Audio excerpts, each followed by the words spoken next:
लेकिन साथियों यहां उल्टा हो रहा है। ये कौम जो है ये क्यों यहां बैठा है? बाकी लोग एसी के खिड़कियों से झांक रहे हैं, इसको समझने की जरूरत है, इस बात को बहुत अच्छे से समझने की जरूरत है। ये पीड़ित समाज है। क्या आप लोग मरने या मार खाने के लिए पैदा हुए हो क्या?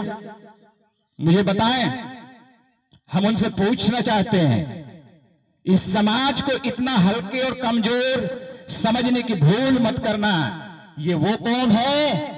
आप लोग इतिहास पढ़ते होंगे तो पढ़ना 1818 में भीमा कोरे गांव में क्या होगा, वो स्थिति पैदा हो सकती है। ये वो लोग बैठे हैं और इनकी भावनाओं के साथ खिलवाड़। 45 दिन तक भूखे प्यासे बैठा शासन प्रशासन के लोग, जनप्रतिनिधि, इनकी क्या जवाबदारी बनती है?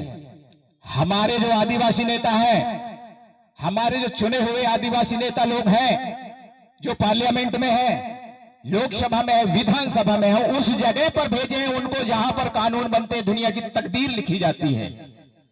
और इस कौम के साथ इस तरह का अन्याय, बात वहां नहीं रख सकते क्या जहां पर कानून बनते?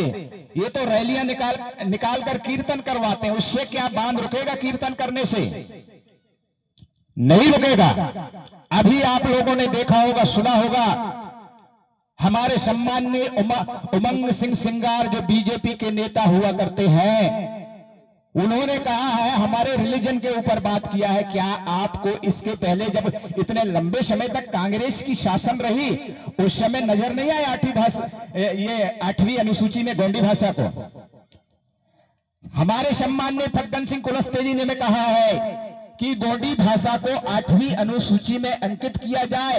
अरे भैया, आप तो 48-40 साल तक जवाबदार पदों में रहे, बीजेपी सत्ता में रहे, और इस देश का पहला गांव है जो सेपरेट कैबिनेट जनजाति मंत्रालय में कैबिनेट मंत्री रहा।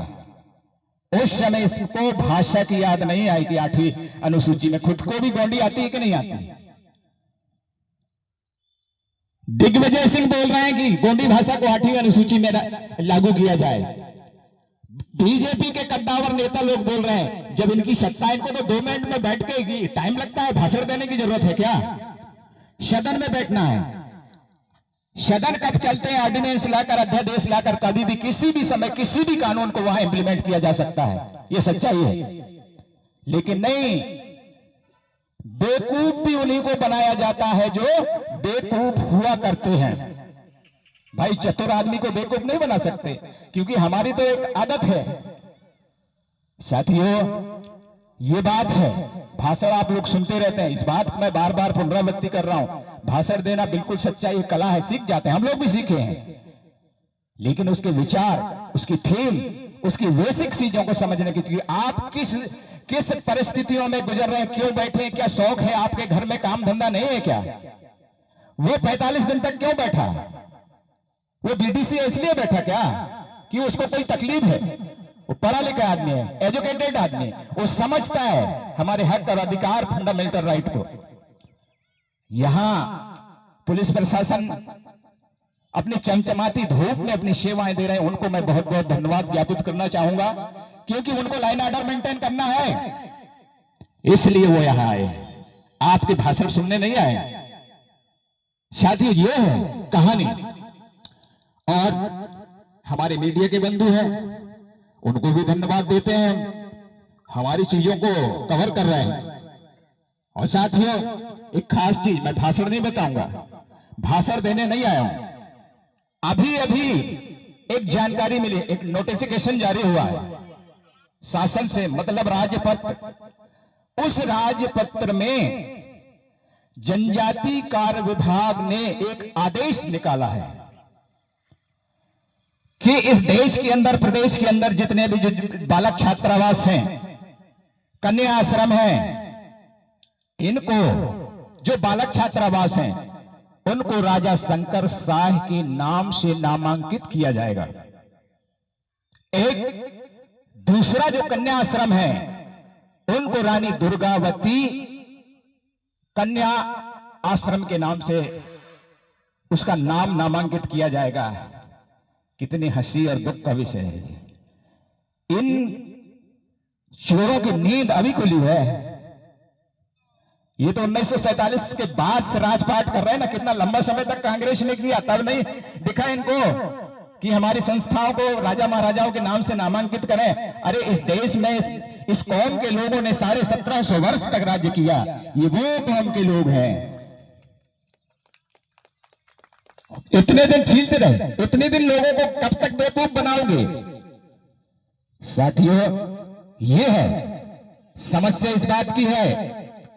और आप तरह तरह के समस्याएं तो बहुत सारी हैं। अगर हम लिखने के लिए बैठ जाए ना तो पूरी डायरी भर जाएगी।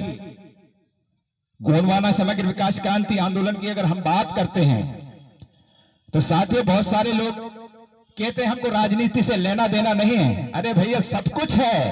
क्या कर लोगे आप? सामाजिक संगठन या क्या सदन में कानून बनाओगे?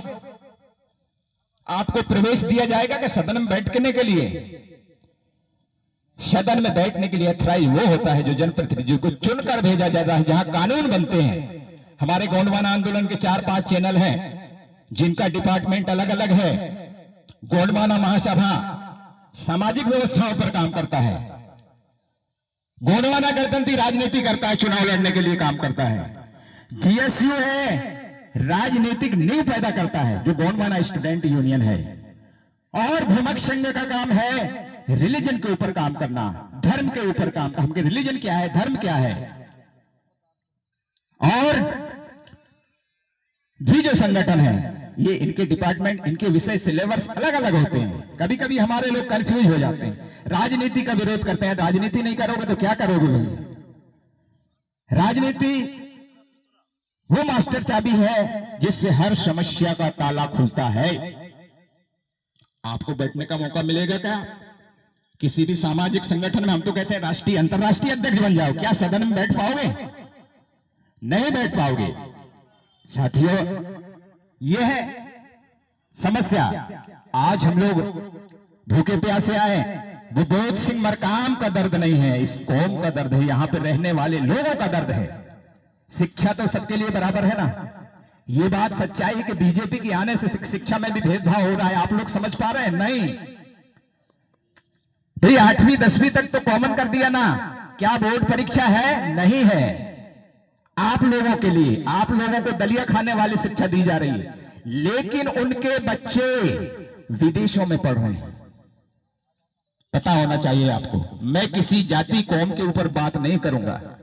उनके बच्चे विदेशों में हैं और सब काम डिजिटल, बैठे बैठे एजुकेशन ले रहे हैं। उनके बच्चे आईएएस आईपीएस बनेंगे और आपके बच्चे क्या है? वही 2005 के बाद तो शासकीय सेवा में पेंशन प्रथा को खत्म कर दिया गया। लेकिन यहां समझने की जरूरत है भेदभाव को। ये शासकीय कर्मचारी 62 वर्ष तक अपनी सेवाएं देगा, लेकिन अंतिम समय में उनको एक प्रकार से क्या होता है, वो एक भरण पोषण भत्ता के रूप में जो दी जानी चाहिए वो नहीं। लेकिन उन नेताओं को लिए पेंशन प्रावधान है। ये कितनी बड़ी बात है। ये सारी इस बात को समझना पड़ेगा। और वोट देने के लिए मैं किसी धर्म की, किसी कम्युनिटी की, किसी रिलीजन की बुराई नहीं करता हूं। जब वोट देने का मौका आएगा तो सब हिंदू हो जाओगे। सही ना भाई? जब वोट मांगने आएंगे तो कहेंगे सब हिंदू हो। लेकिन जब बात तुम्हारी फंडामेंटल राइट की, हक और अधिकार की, शिक्षा की, नौकरी की होगी तो आपको एसटी एससी ओबीसी बना दिया जाएगा। है ना? बात यह है। इसलिए हम कहते हैं इस समाज का चालक, पालक और मालक कौन है? आपने कभी सोचा? नहीं सोचा। एक छोटी सी बात है, जहां तक रिलीजन की बात है, भगवान की बुराई नहीं करता हूं, अपनी अपनी चीजों को मानना चाहिए, बहुत अच्छी बात है। ये भगवान और धर्म वगैरह ये बाद में आए, सबसे पहले आदिवासी आया यहां। जब धरती की उत्पत्ति हुई तब से आदिवासी भाई, ये बाकी चीजें बाद में बने। ये धर्म भी बाद में आया, भगवान की उत्पत्ति भी बाद में हुई, लेकिन आदिवासी जो मूल मालिक इस धरती का मूल, मैं नहीं कह रहा हूं, सुप्रीम कोर्ट कह रहा है आदिवासी इस धरती का मूल मालिक है। वैचारिक क्रांति करना है। आपको हथियार नहीं उठाना है, वैचारिक क्रांति। जैसे हमारे भूषण बरकाम जी ने जो 45 दिन तक अपनी शहादत दिया विचारों के माध्यम से, ये सच्चाई है, ये राइट है, ये फंडामेंटल राइट है, इसका हक अधिकार है। हमको कॉन्स्टिट्यूशन ने अधिकार दिया है, तब हम यहां बैठे। आज बोलने का अधिकार मुझे है, आर्टिकल 19-20 इस संविधान ने दिया है, कहीं किसी धार्मिक स्थान से कोई पंडा पुजारी ने नहीं दिया है। ये साथियों, और अभी वक्ताओं का क्रम काफी लंबा है, मैं चाहूंगा कि अपनी बात यहीं पे स्थगित करना चाहूंगा। आप सब लोगों को मेरा पुनः सादर सेवा सेवा सेवामान।